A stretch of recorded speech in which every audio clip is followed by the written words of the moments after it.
साथियों, आप सभी का इस प्लेटफॉर्म पर स्वागत है। यहाँ पर हम लोग आगामी RO ARO 2021 जिसकी प्रारंभिक परीक्षा 5 दिसंबर 2021 को होनी है, उसके लिए जो करंट अफेयर है उसको यहाँ पर हम लोग कवर कर रहे हैं। और यह जो करंट अफेयर है, यह घटनासार जो मैगजीन है, करंट अफेयर की मैगजीन है, इनके द्वारा जो नई करंट अफेयर की मैगजीन निकाली गई है, जिसमें आपका 1 अक्टूबर 2021 से लेकर 15 नवंबर 2021 तक के जो एडिशनल करंट अफेयर हुए हैं पीसीएस की परीक्षा के बाद, उनको इसमें इंक्लूड किया गया है या अपडेट किया गया है। तो उसी को यहाँ पर हम लोग देख रहे हैं। यह जो नई मैगजीन है, ये आपकी टोटल 113 पेज की है। और यहाँ पर आज हम लोग नवीनतम अंतर्राष्ट्रीय घटनाओं के बारे में चर्चा करेंगे। और मेरा पूरा प्रयास है कि आगामी 3 दिनों में मैं यह पूरी मैगजीन कंप्लीट कर दूं। तो चलिए प्रारंभ करते हैं वैश्विक जलवायु परिवर्तन प्रदर्शन सूचकांक 2022 से। तो COP26 जो कि कहाँ पे हुआ है, आपका यूके में हुआ है। तो COP26 के साथ साथ 11 नवंबर 2021 को German watch, new climate institute तथा क्लाइमेट एक्शन नेटवर्क द्वारा संयुक्त रूप से संकलित वैश्विक जलवायु परिवर्तन प्रदर्शन सूचकांक global climate change performance index 2022 का 18वां संस्करण जारी किया गया है। इस सूचकांक में भारत को 10वें स्थान पर रखा गया है। 2020 में भी भारत 10वें स्थान पर था। भारत ने लगातार तीसरे वर्ष उच्च जलवायु प्रदर्शन के साथ शीर्ष 10 सर्वश्रेष्ठ प्रदर्शन करने वाले देशों के रूप में अपना स्थान बरकरार रखा है। ठीक है, 2020, 21 फिर 22 में, मतलब लगातार 3 वर्षों से। इस वर्ष समग्र रैंकिंग में शीर्ष 3 स्थान एक बार फिर खाली है, मतलब first rank, second rank, third rank में कोई नहीं है, क्योंकि किसी भी देश ने CCPI, ये जो आपका global climate change performance index है, इसमें समग्र रूप से बहुत उच्च रेटिंग हासिल मतलब करने के लिए पर्याप्त प्रदर्शन नहीं किया है। तो इस प्रकार से डेनमार्क जो है इस CCPI 2022 में सर्वोच्च स्कोर प्राप्त किया है और इस प्रकार से यह चौथे स्थान पर है। ऐसे देखेंगे तो सारे देशों में नंबर 1 पर है, परंतु रैंकिंग में देखेंगे तो चौथे नंबर पे है, क्योंकि पहले के 3 खाली हैं। इसके बाद स्वीडन 5वें नंबर पे है, नॉर्वे 6ठे पे है, यूके 7वें नंबर पर है। यह सूचकांक जो है वो 4 मानदंडों, ग्रीन हाउस गैस उत्सर्जन, नवीकरणीय ऊर्जा, ऊर्जा उपयोग तथा जलवायु नीति, इन 4 मानदंडों के अंतर्गत 14 संकेतकों के आधार पर जारी किया जाता है। इस सूचकांक में सबसे खराब प्रदर्शन करने वाले देशों में ऑस्ट्रेलिया, दक्षिण कोरिया, रूस, सऊदी अरब और कजाकिस्तान है। आगे चलते हैं हम लोग। अगला है ग्लोबल ड्रग्स पॉलिसी इंडेक्स 2021 के बारे में। तो नवंबर 2021 में हार्म रिडक्शन कंसोर्टियम द्वारा जारी ग्लोबल ड्रग पॉलिसी इंडेक्स 2021 के पहले संस्करण में भारत 30 देशों में से 18वें स्थान पर है। किस स्थान पर है? तो यह जो है आपका 18वें स्थान पर है। सूचकांक में नॉर्वे, न्यूजीलैंड, पुर्तगाल, यूनाइटेड किंगडम और ऑस्ट्रेलिया को मानवीय और स्वास्थ्य संचालित दवा नीतियों पर शीर्ष 5 देशों के रूप में स्थान दिया गया। मतलब नंबर 1 पे नॉर्वे है, दूसरे पे न्यूजीलैंड, तीसरे पे पुर्तगाल, चौथे पे यूनाइटेड किंगडम और 5वें पे ऑस्ट्रेलिया है। यह दवा नीतियों और उनके कार्यान्वयन का एक डेटा संचालित वैश्विक विश्लेषण है, जो ऐसे समय में आया है जब भारत सरकार नारकोटिक्स, ड्रग्स एंड साइकोट्रोपिक पदार्थ अधिनियम 1985 के प्रावधानों की समीक्षा कर रही है। हार्म रिडक्शन कंसोर्टियम नेटवर्क का एक वैश्विक कंसोर्टियम है, जिसका लक्ष्य वैश्विक रूप से वॉर ऑन ड्रग्स को चुनौती देना, नुकसान कम करने वाली सेवाओं तक पहुंच बढ़ाना और नुकसान में कमी के लिए संसाधनों को बढ़ाने की वकालत करना है। ग्लोबल ड्रग्स पॉलिसी इंडेक्स एक नया उपकरण है जो 30 देशों की दवा नीतियों का पहला डेटा संचालित वैश्विक विश्लेषण और व्यवस्थित, व्यापक और पारदर्शी तरीके से उनके कार्यान्वयन की पेशकश करता है। मानवीय और स्वास्थ्य संचालित दवा नीतियों पर सूचकांक में शीर्ष 5 स्थान वाले जो देश हैं, उनमें हमने ऊपर ही बात की, नॉर्वे नंबर 1 पे, न्यूजीलैंड दूसरे पे, तीसरे पे पुर्तगाल है, चौथे पे यूके है और 5वें पे ऑस्ट्रेलिया है। आगे चलते हैं हम लोग। इसमें निम्नतम स्थान वाले जो देश हैं वो कौन से हैं? इसमें निम्नतम स्थान पर आपका ब्राजील 30वें पे है, युगांडा 29 पर है। तो बस 2 ही याद रखिए, सबसे लास्ट में आपका ब्राजील है। नशीली दवाओं से संबंधित नीतियां सामाजिक आर्थिक स्थिति में हाशिए पर पड़े लोगों को उनके लिंग, जातिता, यौन अभिविन्यास के आधार पर असमान रूप से प्रभावित करती हैं। राज्य की नीतियों और उन्हें जमीनी स्तर पर कैसे लागू किया जाता है के बीच व्यापक असमानताएं हैं। कुछ अपवादों को छोड़कर औषधि नीति प्रक्रियाओं में नागरिक समाज और प्रभावित समुदायों की सार्थक भागीदारी अत्यंत सीमित है। इस सूचकांक में भारत का प्रदर्शन की बात करें तो 30 देशों में भारत का स्थान 18वां है। इसका समग्र स्कोर जो है 100 में से 46 है। आगे चलते हैं क्यूएस एशिया यूनिवर्सिटी रैंकिंग 2022 के बारे में। तो नवंबर 2021 में क्यूएस एशिया यूनिवर्सिटी रैंकिंग 2022 जारी की गई। इस रैंकिंग में 687 एशियाई या एशियाड शिक्षा संस्थानों और विश्वविद्यालयों को शामिल किया गया है। इस रैंकिंग में नेशनल यूनिवर्सिटी ऑफ सिंगापुर को शीर्ष स्थान दिया गया है और चीन के पेकिंग यूनिवर्सिटी बीजिंग को दूसरा स्थान दिया गया है। वहीं अन्य चीज़ों की बात करें इसमें तो आपका ननयांग टेक्नोलॉजिकल यूनिवर्सिटी एनटीयू सिंगापुर तथा द यूनिवर्सिटी ऑफ हांगकांग को संयुक्त रूप से तीसरे स्थान पर रखा गया है। इस रैंकिंग में चीन के सर्वाधिक 126 विश्वविद्यालय या संस्थानों को शामिल किया गया। रैंकिंग में भारत के 117 विश्वविद्यालयों को स्थान मिला है, मतलब पहले नंबर पे सर्वाधिक विश्वविद्यालय वाला चाइना है, दूसरे पे भारत है। इस रैंकिंग में भारत के केवल 7 विश्वविद्यालय संस्थान ही शीर्ष 100 में स्थान बना पाए हैं। इसमें से आईआईटी बॉम्बे 42वें स्थान प्राप्त करते हुए शीर्ष भारतीय संस्थान रहा है। अन्य को देखें इसमें तो आईआईटी मद्रास है, आईआईटी दिल्ली है, आईआईटी मद्रास है, Indian institute of science Bengaluru, IIT Kharagpur है, आईआईटी कानपुर है तथा यूनिवर्सिटी दिल्ली को भी इसमें स्थान दिया गया है। आगे चलते हैं one sun one word one grid पहल की शुरुआत। तो प्रधानमंत्री नरेंद्र मोदी और उनके ब्रिटिश समकक्ष बोरिस जॉनसन ने संयुक्त रूप से ग्लासगो में COP26 क्लाइमेट मीट में, ग्लासगो कहाँ यूके में है, क्लाइमेट मीट में 2 नवंबर 2021 को one sun one world one grid OSOWOG पहल की शुरुआत की है। यह परियोजना दुनिया भर में सौर ऊर्जा की आपूर्ति के लिए ट्रांसनेशनल बिजली ग्रिड स्थापित करने के बारे में है। यह जो one sun one world one grid है, इसके पीछे का vision the sun never set है, मतलब सूरज कभी आपका ढलता नहीं है। यह विश्व में किसी भी भौगोलिक स्थान पर किसी भी समय स्थिर है। यह भारत द्वारा शुरू की गई सबसे महत्वाकांक्षी योजना है और आर्थिक लाभ की दृष्टि से महत्वपूर्ण है। इसे विश्व बैंक के तकनीकी सहायता कार्यक्रम के तहत लिया गया है। यह योजना अंतर्राष्ट्रीय सौर गठबंधन का भी लाभ उठाएगी। इसके अतिरिक्त इस अवसर पर प्रधानमंत्री मोदी ने यह भी घोषणा की कि भारत की अंतरिक्ष एजेंसी इसरो जल्द ही दुनिया को एक कैलकुलेटर प्रदान करेगी जो किसी भी क्षेत्र की सौर ऊर्जा क्षमता को माप सकता है। सौर ऊर्जा की चुनौती से निपटने के लिए one sun one world one grid समाधान का उपयोग किया जाएगा। आगे चलते हैं, अगला है VAX को चुना गया है ऑक्सफोर्ड इंग्लिश डिक्शनरी का वर्ड ऑफ द ईयर 2021। तो ऑक्सफोर्ड इंग्लिश डिक्शनरी द्वारा साल 2021 के लिए कोरोना टीकाकरण से जुटे वैक्सीन का ही शॉर्ट फॉर्म क्या है, वैक्स, तो इसको वर्ड ऑफ द ईयर चुना गया है 2021 में। यह शब्द पिछले वर्ष की तुलना में 72 गुना अधिक बार प्रयोग किया गया है। वैक्स लैटिन शब्द वैका से लिया गया जिसका अर्थ होता है गाय या काऊ। ठीक है, तो याद रखिएगा वैक्स जो है वैक्सीन का शॉर्ट फॉर्म है।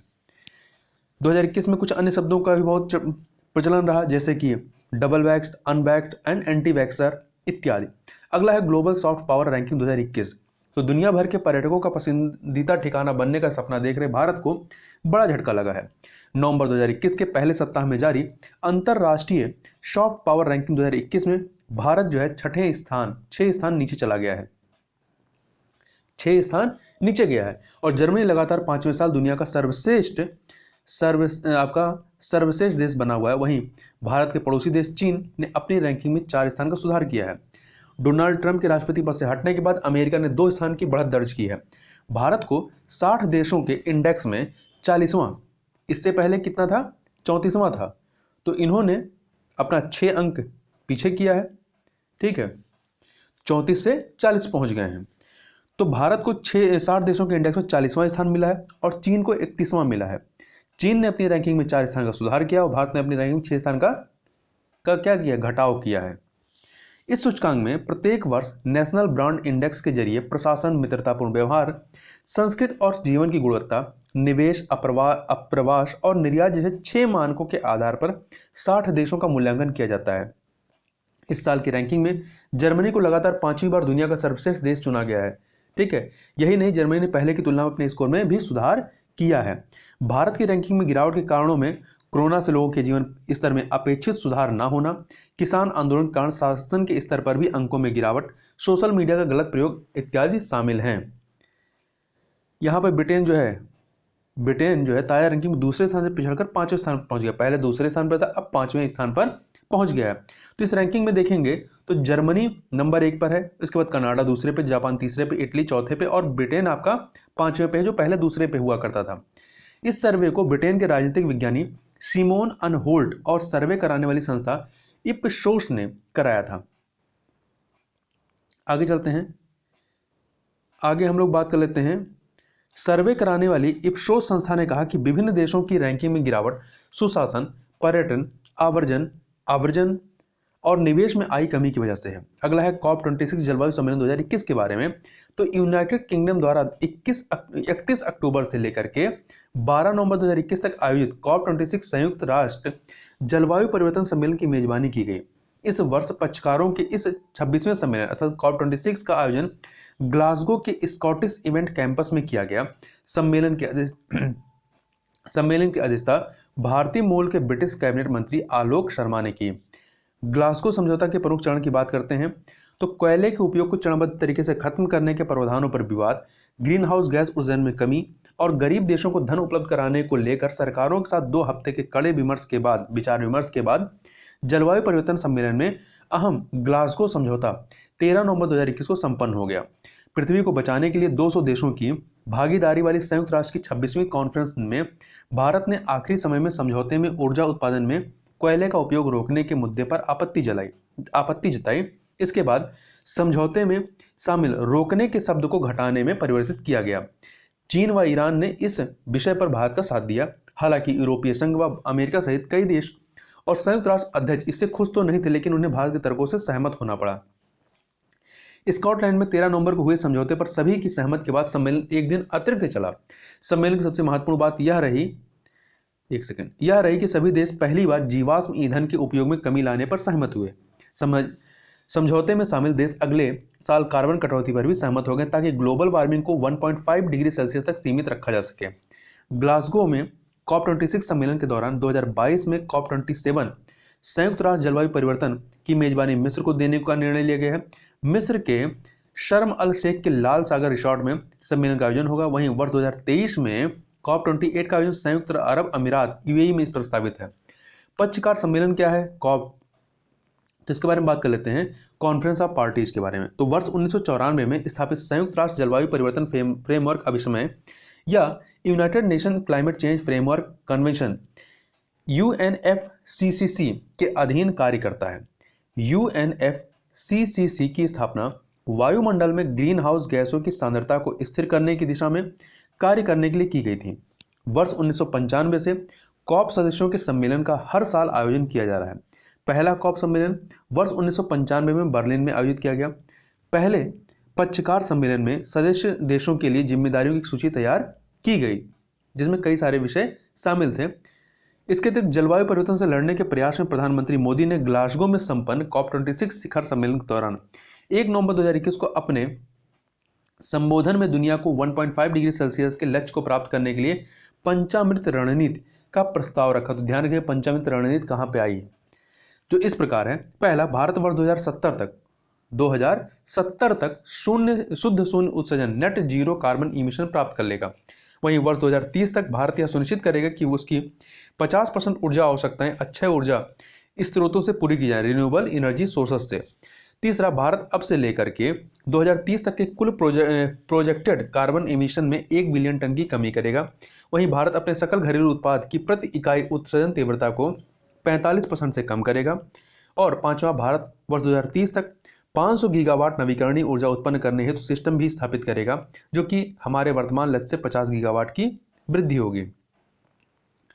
आगे की कार्रवाई के हेतु भारत के सुझाव हैं, उनकी बात करें तो पहला, जलवायु न्याय की भावना के अनुरूप समृद्ध विकसित देशों द्वारा विकासशील देशों में और सबसे कमजोर लोगों की सहायता हेतु जलवायु वित्त में कम से कम 1 ट्रिलियन की राशि प्रदान की जानी चाहिए। दूसरा, समानता के सिद्धांत और सामूहिक किंतु विभेदित जिम्मेदारियों तथा संबंधित क्षमताओं, इंग्लिश में कहें तो common but differentiated responsibilities and respective capabilities CBDRRC और देशों की भिन्न भिन्न राष्ट्रीय परिस्थितियों का अभिज्ञान लेते हुए इनका सम्मान किया जाना चाहिए। कुछ पारंपरिक समुदायों में प्रचलित जीवन यापन के संवहनीय तरीकों को स्कूली पाठ्यक्रम का हिस्सा बनाया जाना चाहिए। और वहीं जल जीवन मिशन, स्वच्छ भारत मिशन और उज्ज्वला मिशन जैसे कार्यक्रमों को अपनाए जाने में भारत के प्रयासों से मिली सीख को विश्व स्तर पर प्रचलित किया जाना चाहिए। उत्सर्जन न्यूनीकरण के साथ साथ जलवायु अनुकूलन पर समान रूप से ध्यान दिया जाना चाहिए। नेट जीरो लक्ष्य घोषित करने वाले राष्ट्र की बात करें तो वर्ष 2019 में न्यूजीलैंड सरकार द्वारा जीरो कार्बन अधिनियम पारित किया गया और इसके तहत देश को वर्ष 2050 तक जीरो कार्बन उत्सर्जन का लक्ष्य हासिल करने हेतु प्रतिबद्ध किया गया है 2050 तक। तो इसी प्रकार से ब्रिटेन की संसद द्वारा एक कानून पारित किया गया जिसके तहत सरकार को यूनाइटेड किंगडम में ग्रीन हाउस गैसों के शुद्ध उत्सर्जन को 100% तक कम करने का दायित्व सौंपा गया है। वहीं अमेरिकी राष्ट्रपति जो बाइडेन द्वारा वर्ष 2030 तक देश के ग्रीन हाउस गैस उत्सर्जन में वर्ष 2005 के स्तर से न्यूनतम 50% की कटौती करने की घोषणा की गई है। इसके अतिरिक्त जलवायु परिवर्तन पर अनिच्छुक सहयोगियों को एक साथ लाने और वर्ष 2050 तक देश में नेट जीरो कार्बन उत्सर्जन के लक्ष्य तक पहुंचने के साथ वर्ष 2019 में वर्ल्ड वार जीरो की शुरुआत की गई है। यूरोपीय संघ की फिट फॉर 55 योजना के तहत यूरोपीय आयोग ने अपने सभी 27 सदस्य देशों को अपने उत्सर्जन में वर्ष 2000 तक 1990 के उत्सर्जन स्तर से 55% तक कटौती करने के लिए कहा है। आगे चलते हैं। चीन ने वर्ष 2060 तक नेट जीरो के लक्ष्य को प्राप्त करने की घोषणा की है और अपने उत्सर्जन को वर्ष 2030 के स्तर तक सीमित करने की बात कही है। नेट जीरो का मतलब क्या होता है? नेट जीरो, जिसे कार्बन तटस्थता, कार्बन न्यूट्रलिटी भी कहा जाता है, का मतलब यह नहीं कि कोई देश अपने सकल उत्सर्जन को शून्य तक ले जाएगा, बल्कि नेट जीरो एक ऐसी स्थिति होती है जिसमें किसी देश के उत्सर्जन को वायुमंडल से ग्रीन हाउस गैसों के अवशोषण तथा निराकरण के द्वारा क्षतिपूरित कंपनसेटेड किया जाता है। उत्सर्जन का अवशोषण करने में वृद्धि करने हेतु अधिक संख्या में कार्बन सिंक जैसे कि जंगल तैयार किए जा सकते हैं, जबकि वायुमंडल से गैसों का निराकरण करने अथवा निष्कासित करने के लिए कार्बन कैप्चर और भंडारण जैसी अत्याधुनिक तकनीकों की आवश्यकता होती है। अगला, G20 देशों का 16वां शिखर सम्मेलन। तो G20 सदस्य देशों का 16वां शिखर सम्मेलन 30 से 31 अक्टूबर 2021 को इटली के रोम में आयोजित किया गया। यह सम्मेलन इटली के प्रधानमंत्री मारियो ड्रैगी की अध्यक्षता में हुआ। शिखर सम्मेलन का समापन G20 नेताओं द्वारा रोम घोषणा को अपनाए जाने के साथ हुआ। शिखर सम्मेलन का एजेंडा, यदि बात करें, और मोटो था people, planet and prosperity. Agenda क्या था? जलवायु परिवर्तन, आर्थिक सुधार, महामारी और वैश्विक न्यूनतम कॉर्पोरेट की दर।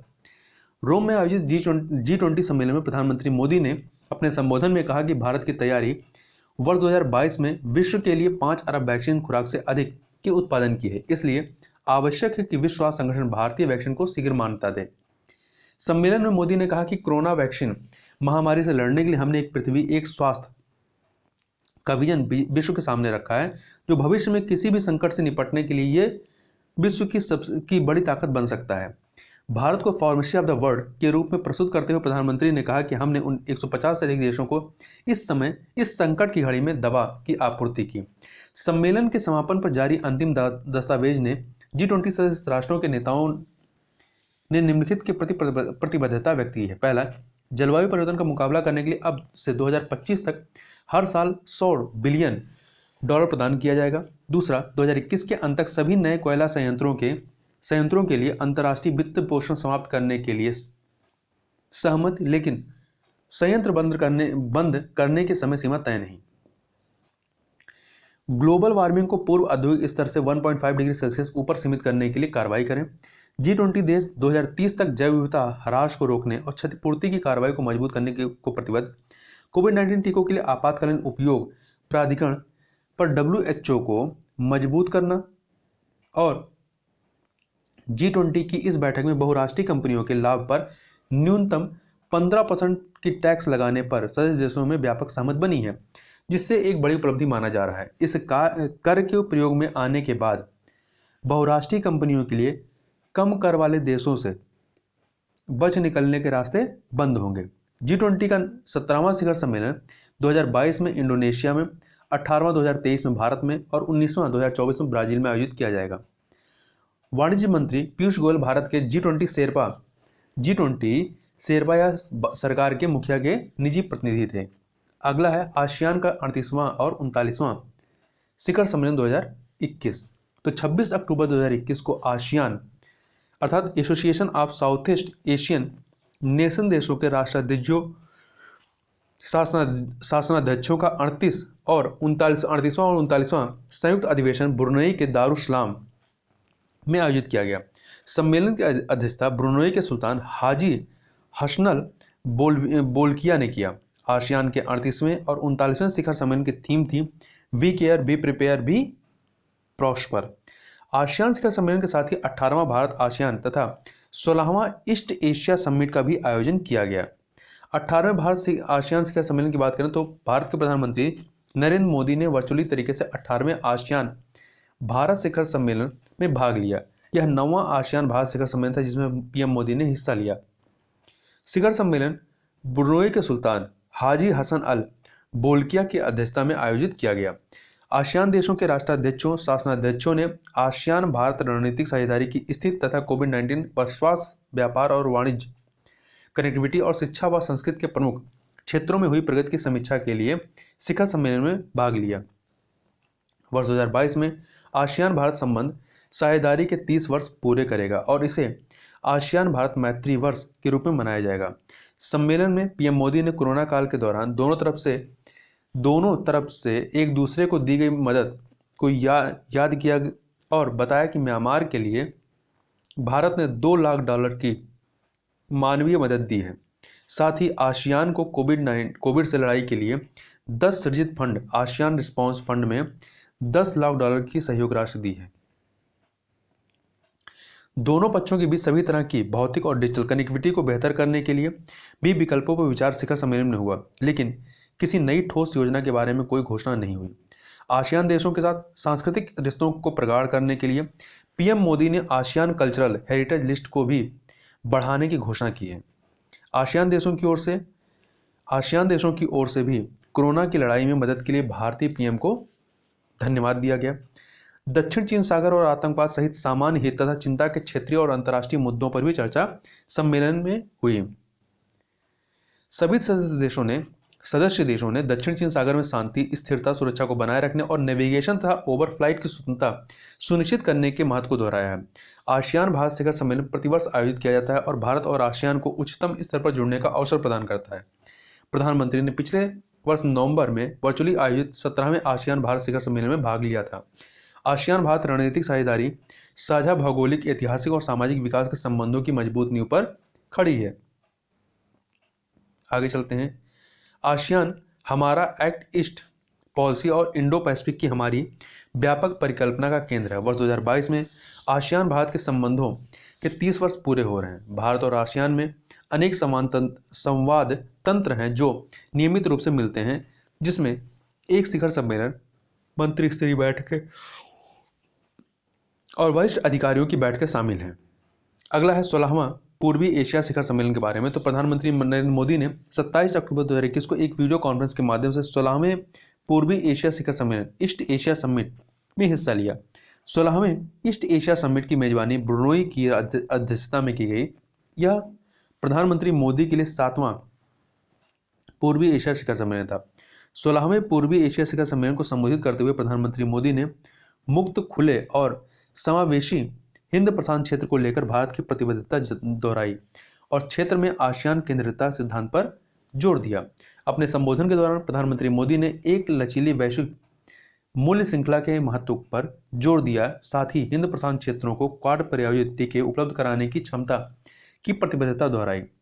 यह शिखर सम्मेलन सदस्य देशों द्वारा 3 वक्तव्यों को अपनाने के साथ समाप्त हुआ, जिसमें मानसिक स्वास्थ्य, पर्यटन के माध्यम से आर्थिक सुधार और सतत सुधार शामिल हैं। पूर्वी एशिया शिखर सम्मेलन भारत प्रशांत में प्रमुख नेताओं के नेतृत्व वाला मंच है। 2005 में अपनी स्थापना के बाद से इसने पूर्वी एशिया के रणनीतिक और भू राजनीतिक विकास में महत्वपूर्ण भूमिका निभाई।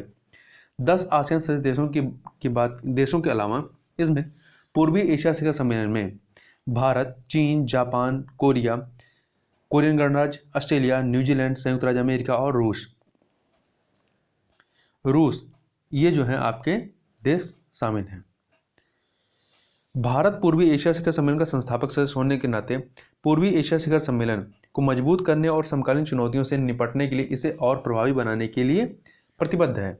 अगला है द मॉर्निंग कंसल्ट की रिपोर्ट में मोदी सबसे लोकप्रिय नेता हैं। अमेरिकी data intelligence firm the morning consult द्वारा 5 नवंबर 2021 को जारी दुनिया भर के प्रमुख देशों के शीर्ष नेताओं की लोकप्रियता को लेकर किए गए सर्वे में रिपोर्ट में भारत के प्रधानमंत्री नरेंद्र मोदी की लोकप्रियता सबसे ज्यादा है। यह पिछले सर्वे के बाद से लगातार बरकरार है। रिपोर्ट के अनुसार पहले 2 महीने में जहां अन्य नेताओं की लोकप्रियता में गिरावट हुई, वहीं इनकी लोकप्रियता बरकरार है। पीएम मोदी की अप्रूवल या स्वीकार्यता रेटिंग जो है 70% है। शीर्ष 13 वैश्विक नेताओं में यह सबसे ज्यादा है। आगे चलते हैं इसमें थोड़ा सा, एक सेकंड। सर्वे के अनुसार कोरोना की दूसरी लहर के दौरान प्रधानमंत्री मोदी की लोकप्रियता में कमी आई थी।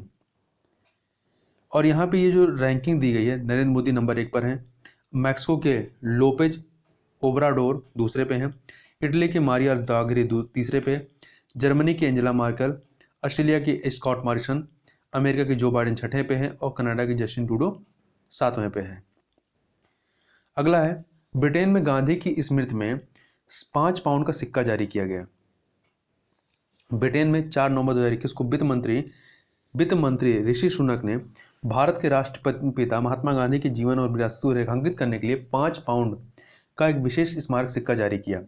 सोने और चांदी सहित कई मानकों में उपलब्ध विशेष संग्राहक सिक्का हीना ग्लोवर द्वारा डिजाइन किया गया और इसमें गांधी के सबसे प्रसिद्ध उद्धरणों में से मेरा जीवन ही मेरा संदेश के साथ साथ भारत के राष्ट्रीय पुष्प कमल की छवि उकेरी गई है।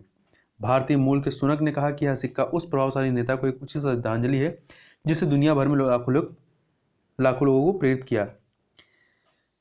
यहाँ आगे चलते हैं। यह स्मारक गांधी सिक्का ब्रिटेन और भारत के बीच स्थायी संबंध और सांस्कृतिक संबंध पर आधारित है। भारत इस वर्ष अपनी स्वतंत्रता का 75वां वर्ष मना रहा है। 5 पाउंड के इस सिक्के की बिक्री यूके रॉयल मिंट की वेबसाइट पर शुरू कर दिया गया है।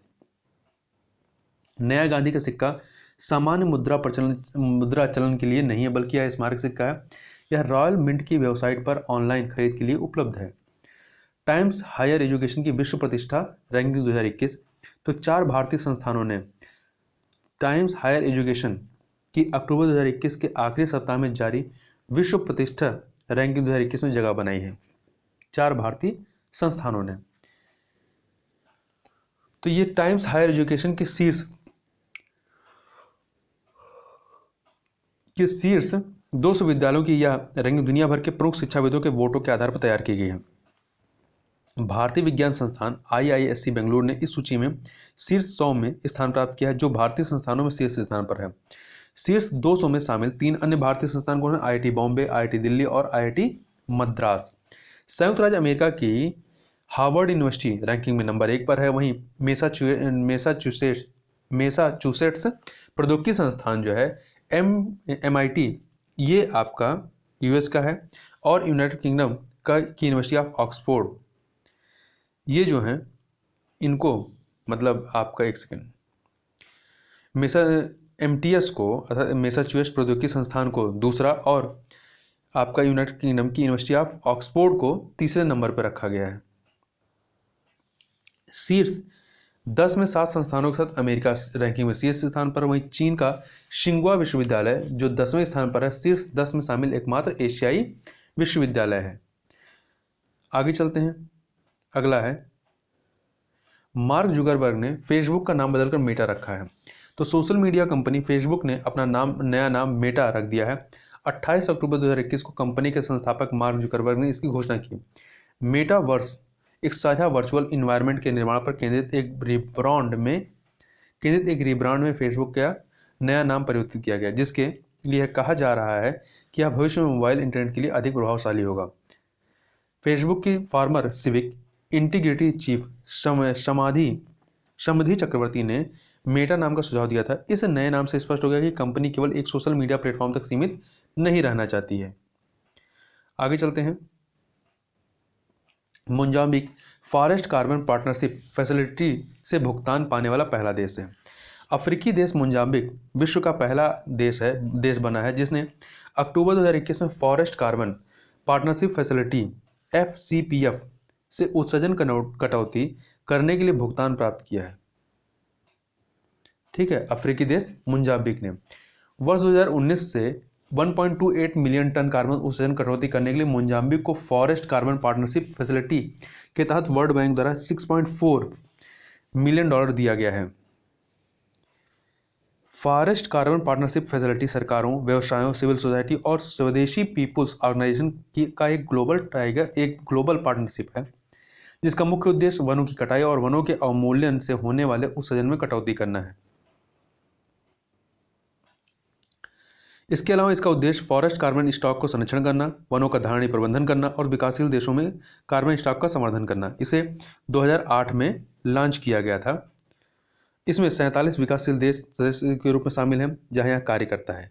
इसमें अफ्रीका, एशिया, लैटिन अमेरिका और कैरिबियन देश शामिल हैं। इंडोनेशिया के बाली में UNFCCC के कॉप वर्ष 2007 में वर्ल्ड बैंक, नेचर कंजर्वेंसी और 9 डोनर्स द्वारा फॉरेस्ट कार्बन पार्टनरशिप फैसिलिटी पर विचार किया गया था और 2008 में से लॉन्च कर दिया गया था।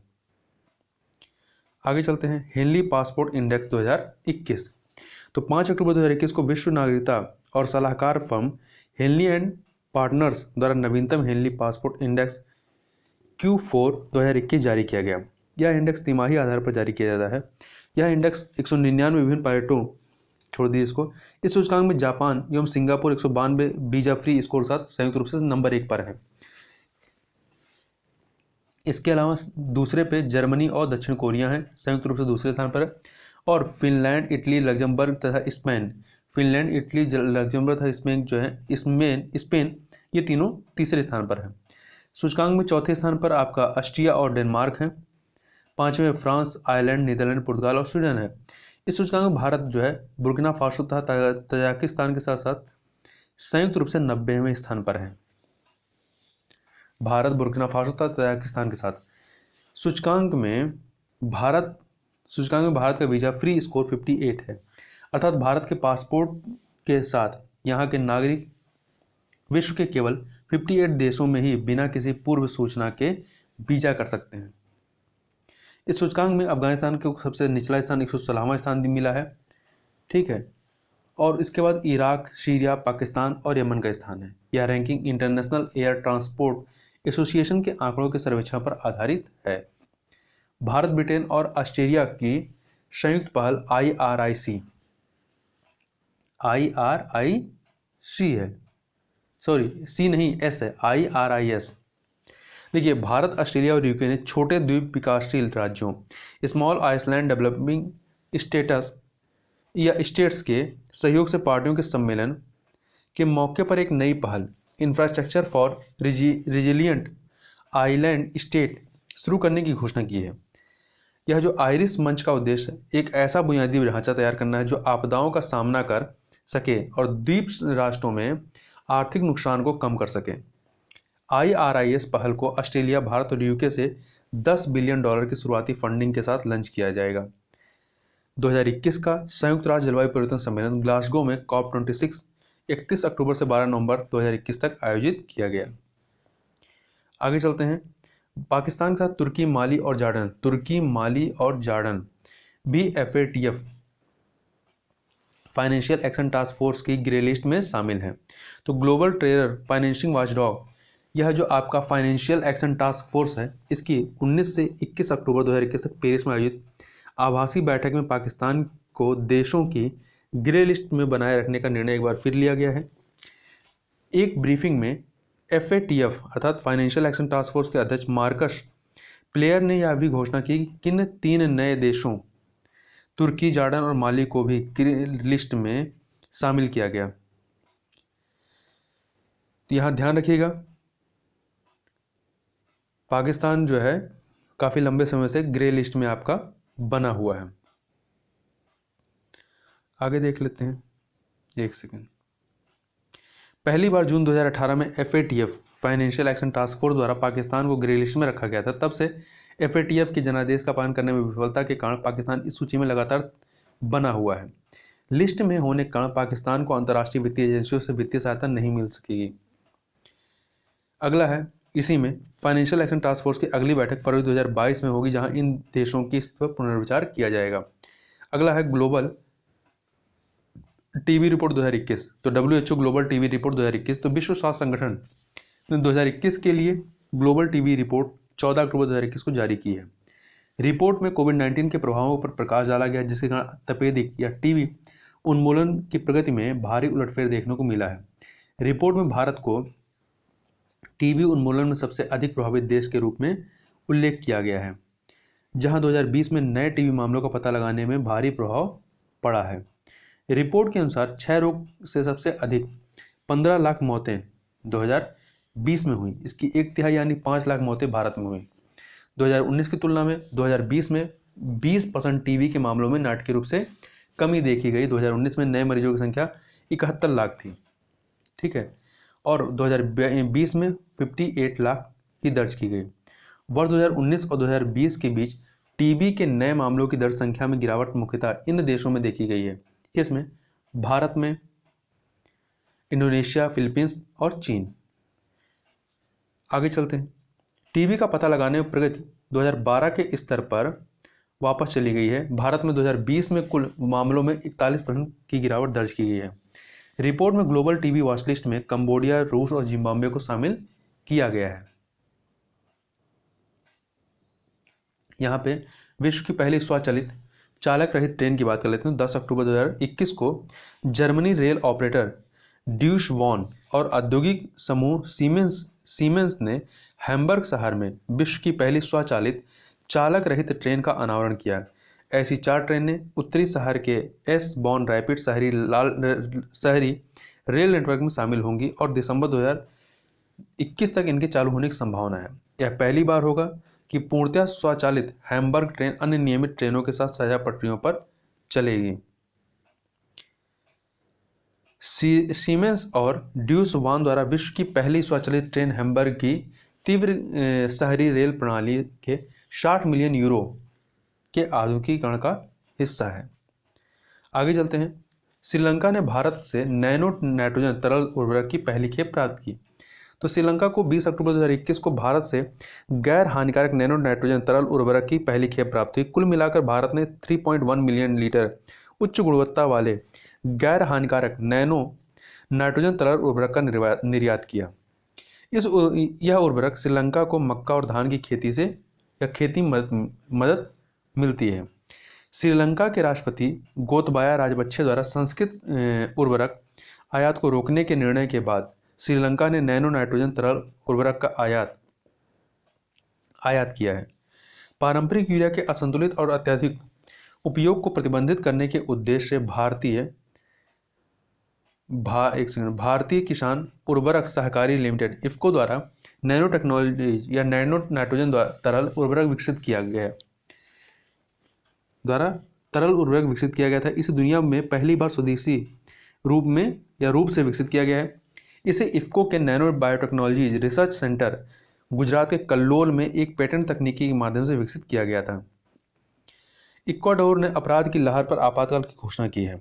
इक्वाडोर के राष्ट्रपति गुइलेर्मो लाशो ने हिंसक ड्रग अपराधों में वृद्धि के कारण दक्षिण अमेरिकी देश में 60 दिनों के आपातकाल की घोषणा 20 अक्टूबर 2021 को की गई है।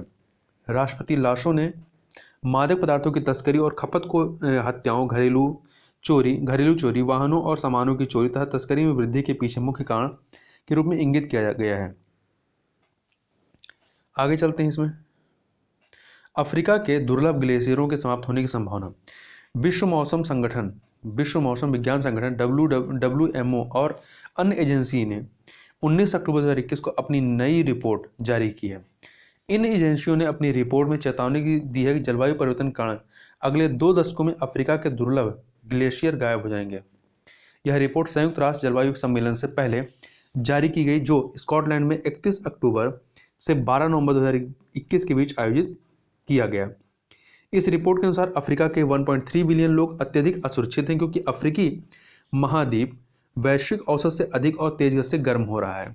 इस रिपोर्ट के अनुसार माउंट केन्या, माउंट किलिमंजारो और युगांडा में खोंजोरी पर्वत के सिकुड़ते ग्लेशियर आने वाले तीव्र और व्यापक परिवर्तनों के प्रतीक हैं।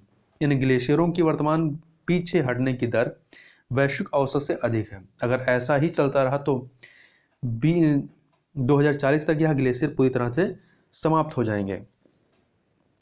आगे चलते हैं। एलिजाबेथ द्वितीय की जगह बारबाडोस की पहली महिला राष्ट्रपति। देखिए, कैरिबियन द्वीप बारबाडोस ने अक्टूबर 2021 में गणतांत्रिक देश बनने के प्रयास में अपना पहला राष्ट्रपति चुना है। गणतंत्र बनने की दिशा में इसे एक महत्वपूर्ण कदम माना जा रहा है। यह कदम ब्रिटेन की महारानी एलिजाबेथ द्वितीय को राज्य के प्रमुख के रूप में हटा रहा है। 72 वर्षीय डेम सेंड्रा मेसन ने, जिन्हें राष्ट्रपति पद के लिए चुना गया है, कि 30 नवंबर 2021 को शपथ ग्रहण करने के बाद ब्रिटेन से देश की स्वतंत्रता की 50वीं वर्षगांठ को चिन्हित करेगा। बारबाडोस कोर्ट ऑफ अपील्स में सेवा देने वाली पहली महिला। डेम सेंड्रा 2018 से द्वीप की गवर्नर जनरल हैं। देने वाली पहली महिला डेम सेंड्रा द्वीप की गवर्नर जनरल है 2018 से। सेंड्रो मिशन ने सितंबर 2020 में ब्रिटिश महारानी के राज्य के प्रमुख के पद पर रहने की व्यवस्था को बदलने का आह्वान किया गया था। देश में ऐतिहासिक चुनाव विधानसभा और सीनेट के संयुक्त सत्र के बाद 20 अक्टूबर 2021 को संपन्न हुआ। वोट को राष्ट्र के लिए महत्वपूर्ण क्षय सिमिनल मोमेंट के रूप में संबोधित किया। आगे चलते हैं। इसी में बारबाडोस का संक्षिप्त परिचय देखें तो 1625 ईस्वी में अंग्रेजों ने इस पर कब्जा किया था। 54 वर्ष पूर्व बारबाडोस ब्रिटिश उपनिवेश से आज़ाद हो गया। ब्रिटिश रीति रिवाजों के प्रति वफादारी के कारण इसे कभी कभी लिटिल इंग्लैंड भी कहा जाता है। लगभग यहाँ की आबादी कितनी है? 2,85,000। और ये जो है बारबाडोसा अधिक आबादी वाले और समृद्ध कार्यवाही देशों में से एक है, जो वेस्ट इंडीज के लेसर एंटिलस में स्थित है। यह कैरेबियन द्वीप समूह का सबसे पूर्वी भाग है।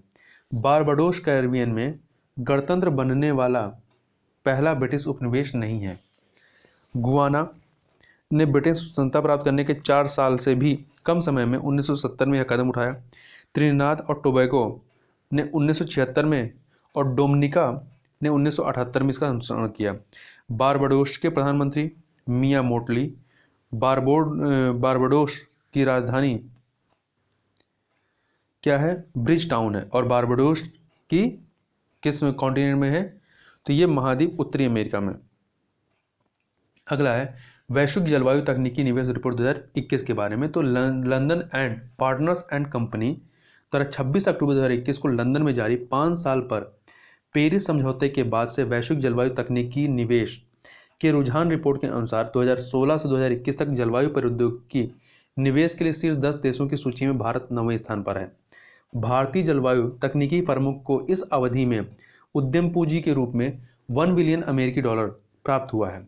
रिपोर्ट ने फ्रांस के पेरिस में 2016 के संयुक्त राष्ट्र सम्मेलन बनने के बाद से जलवायु क्षेत्र में रुझानों का विश्लेषण किया गया है, जिसमें वैश्विक स्तर पर जलवायु प्रौद्योगिकी कंपनियों में उद्यम पूंजी निवेश बढ़ा है। इस सूची में संयुक्त राज्य अमेरिका जो है वो शीर्ष पर है। इसके बाद चाइना दूसरे नंबर पर है। और भारत को देखें यहाँ पर, तो भारत जो है वो 9वें नंबर पर है। वर्ल्ड जस्टिस प्रोजेक्ट का रूल ऑफ लॉ इंडेक्स 2021, तो विश्व न्याय परियोजना द्वारा 15 अक्टूबर 2021 को जारी कानून सूचकांक 2021 के नियम में भारत 139 देशों और क्षेत्राधिकारों में से 79 स्थान पर है। आपका world justice project rule of law index 2021 देशों को 0 से 1 तक के स्कोर के आधार पर रैंक करता है, जिसमें 1 का स्कोर कानून के शासन का सबसे मजबूत पालन दर्शाता है। डेनमार्क, नॉर्वे और फिनलैंड विश्व न्याय परियोजना के नियम सूचकांक 2021 में शीर्ष पर हैं। सूचकांक में शामिल शीर्ष 5 रैंकिंग वाले देश इस प्रकार हैं। तो नंबर 1 पे डेनमार्क, दूसरे पे नॉर्वे, तीसरे पे फिनलैंड, चौथे पे आपका स्वीडन है और 5वें पे जर्मनी है। इसी में आगे चलते हैं। 1 सेकेंड। निम्नतम स्थान वाला देश कौन सा है? तो निम्नतम स्थान 139 पे वेनेजुला है। रूल ऑफ लॉ सूचकांक में भारत इस वर्ष 0.50 के स्कोर के साथ 139 देशों में 79 स्थान पर रहा। कानून के शासन के मामले में भारत में पिछले वर्ष की तुलना में गिरावट दर्ज की गई है। सूचकांक में खुली सरकार के मामले में भारत 40वें, मौलिक अधिकार के मामले में 93वें, सामाजिक न्याय में 110वें तथा आपराधिक न्याय के मामले में 139 देशों में 86वें स्थान पर है। भारत या वर्ष 2020 में भारत इस सूचकांक में 69वें स्थान पर था। तो यहाँ पे देखिए भारत आपका तीसरे पे है 79, जबकि नेपाल है, फिर श्रीलंका है, फिर आपका भारत है। वर्ल्ड जस्टिस प्रोजेक्ट के रूप में रूल ऑफ लॉ इंडेक्स 2021 के अनुसार विश्व की 84.7% आबादी ऐसे देशों में रहती है जहां कानून व्यवस्था धीरे धीरे कम हो रही है। सूचकांक में 94% देशों में प्रशासनिक, न्यायिक, नागरिक या आपराधिक कार्रवाई में देरी दर्ज की गई है। यह सूचकांक 8 कारकों के आधार पर प्रत्येक देश को रैंक प्रदान करता है। इससे सरकारी शक्तियों पर प्रतिबंध, भ्रष्टाचार की अनुपस्थिति, खुली सरकार, मौलिक अधिकार, आदेश और सुरक्षा नियामक प्रवर्तन, नागरिक न्याय और आपराधिक न्याय शामिल हैं। आगे चलते हैं। अगला है 58वां renewable energy country attractiveness index 2021। तो consultancy firm Ernst and Young द्वारा 13 अक्टूबर 2021 को 58वां renewable energy country attractiveness index 2021 जारी किया गया है। इस इंडेक्स में जहां अमेरिका और चीन, अमेरिका नंबर 1 पे, चीन दूसरे स्थान पर है, वहीं भारत जो है तीसरे नंबर पर रहा है। इस सूचकांक में दुनिया के शीर्ष 40 देशों को नवीकरणीय ऊर्जा निवेश और परियोजनाएं लगाने को लेकर आकर्षण के आधार पर शामिल किया गया है। सूचकांक के अनुसार कंपनियों और निवेशकों के लिए पर्यावरण, सामाजिक और संचालन व्यवस्था एजेंडा में ऊपर आने का RECAI यह भी बताता है कि कॉर्पोरेट बिजली खरीद समझौता PPA, पावर परचेज एग्रीमेंट जो है यह स्वच्छ ऊर्जा वृद्धि के प्रमुख तत्व के रूप में उभर रहा है। इस सूचकांक में पहली बार PPA को अर्थात पावर परचेज एग्रीमेंट को शामिल किया गया। इसे नवीकरणीय ऊर्जा की खरीद को लेकर आकर्षण तथा वृद्धि संभावना के आधार पर तैयार किया गया है। भारत शीर्ष 30 PPA अर्थात पावर परचेजिंग एग्रीमेंट बाजारों में 6ठे स्थान पर है। इंडोनेशिया 30वां स्थान को पहली बार जो है इस RECAI में शामिल किया गया है। इस सूचकांक में फ्रांस चौथे पे, ब्रिटेन 5वें पे है, जर्मनी 6ठे पे और ऑस्ट्रेलिया 7वें स्थान पर है। सूचकांक में शीर्ष जो 5 देश हैं, अमेरिका नंबर 1 पे, चीन दूसरे पे, भारत तीसरे पे, फ्रांस चौथे पे, UK 5वें पे है। आगे चलते हैं। इसमें यहाँ पे सूचकांक में PPA बाजारों में शामिल शीर्ष 3 देश कौन से हैं? तो इसमें नंबर 1 पे अमेरिका दूसरे पे, फ्रांस तीसरे पे, भारत चौथे पे। यहाँ देखिए ये सूचकांक PPA बाजार में जो शामिल है, ठीक है, कॉर्पोरेट खरीद बिजली समझौता में जो शामिल है उनको लिया गया है, और यहाँ पे सूचकांक में शामिल शीर्ष 5 देश ओवरऑल लिया गया है, ठीक है। तो इस चीज़ को ध्यान रखिएगा। निम्नतम इसको रैंक वाले 3 देश कौन से हैं? तो निम्नतम में अल सल्वाडोर है, थाईलैंड है, फिर दक्षिण अफ्रीका 28वें पे। और RECAI में निम्नतम रैंकिंग प्राप्त करने वाले 5 देश कौन से हैं? तो इसमें केन्या नंबर 1 पर है, इंडोनेशिया दूसरे पे है, जॉर्डन तीसरे पे, हंगरी चौथे पे, कजाकिस्तान 5वें पे है। इस सूचकांक की शुरुआत वर्ष 2003 में हुई थी। पहले यह त्रैमासिक आधार पर प्रकाशित किया जाता था, जो अब अर्धवार्षिक आधार पर प्रकाशित किया जाने लगा है। Global pension index 2021। तो प्रमुख वैश्विक प्रबंधन परामर्श फर्म मर्सर कंसल्टिंग ने मर्सर ग्लोबल पेंशन इंडेक्स का 13वां संस्करण 19 अक्टूबर 2021 को जारी किया। 2021 में Mercer CFS global pension index survey में शामिल 43 देशों में भारत को 40वें स्थान पर रखा गया है। 2020 में भारत 39 पेंशन प्रणालियों में से 34वें स्थान पर था। इस इंडेक्स में यूरोपीय देश आइसलैंड 84.2 स्कोर के साथ शीर्ष स्थान पर है। इसके बाद नीदरलैंड दूसरे पे, नॉर्वे तीसरे स्थान पर बना हुआ है। इस सूचकांक थाईलैंड का समग्र सूचकांक मूल्य सबसे कम 40.6 था, मतलब सबसे नीचे कौन है? थाईलैंड है। 2021 के MCGPI ने 4 नई सेवानिवृत्त प्रणाली को जोड़ा, जो इस प्रकार है: आइसलैंड, ताइवान, UAE और उरुग्वे। ग्लोबल पेंशन इंडेक्स में शीर्ष जो देश हैं इसमें देखिए आप, आइसलैंड, नीदरलैंड, डेनमार्क, इजराइल और नॉर्वे। 5 तक याद रखिए, आइसलैंड, नीदरलैंड, डेनमार्क, इजराइल और Norway. 2021 Mercer CFS global pension index survey में भारत के संदर्भ में कहा गया है कि सेवानिवृत्ति के बाद व्यक्ति को जीवन यापन के लिए पर्याप्त रकम मिल सके, इसके लिए सरकार को पेंशन प्रणाली में सुधार करना चाहिए। साथ ही असंगठित श्रमिकों तक पेंशन का दायरा बढ़ाने की भी सिफारिश की गई है। रिपोर्ट में कहा गया है कि देश में कर्मचारियों को मिलने वाली सामाजिक सुरक्षा का दायरा बहुत ही कम है। भारत में काम करने वाले अधिकांश कामगारों को पेंशन के लिए बचत का प्रबंधन स्वयं करना पड़ता है। खास बात यह है कि देश में 90% से अधिक कामगार असंगठित क्षेत्र में काम करते हैं। सूचकांक में जिन देशों की पेंशन प्रणाली का अध्ययन किया गया उसमें भारत का समग्र सूचकांक 43.3 है, जो वर्ष 2020 के 45.7 के स्कोर से कम है।